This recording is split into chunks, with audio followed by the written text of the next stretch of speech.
Hello friends, welcome to channel trials.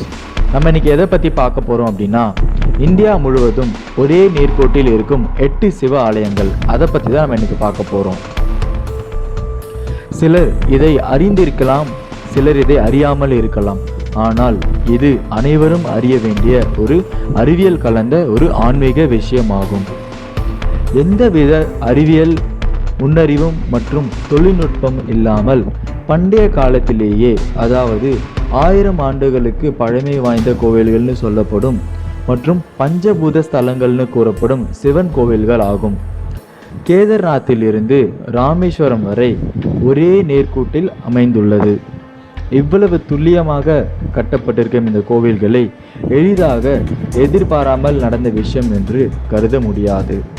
இதை இவ்வளவு துல்லியமாக எப்படி கட்டினார்கள் என்று இன்றளவும் ஒரு மர்மமாகவே உள்ளது.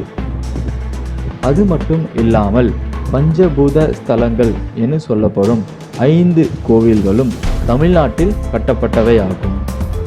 முதலில் நிலம் காஞ்சிபுரம் ஏகாம்பரேஸ்வரர் ஆலயம் சோழ மன்னர்களால் 19ஆம் நூற்றாண்டில் கட்டப்பட்டது.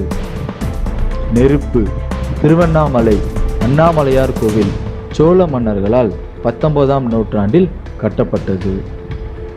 நீர் திருவெண்ணைக்காவல் ஜம்புகேஸ்வரர் ஆலயம் பாண்டிய மன்னர்களால் சுமார் 1000 ஆண்டுகளுக்கு முன்பு கட்டப்பட்டவை.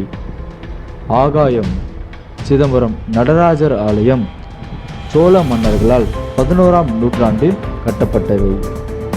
காற்று காளீஸ்வர முத்துகேஸ்வரர் கோவில் சுமார் 1800 ஆண்டுகளுக்கு முன்பு கட்டப்பட்டவை.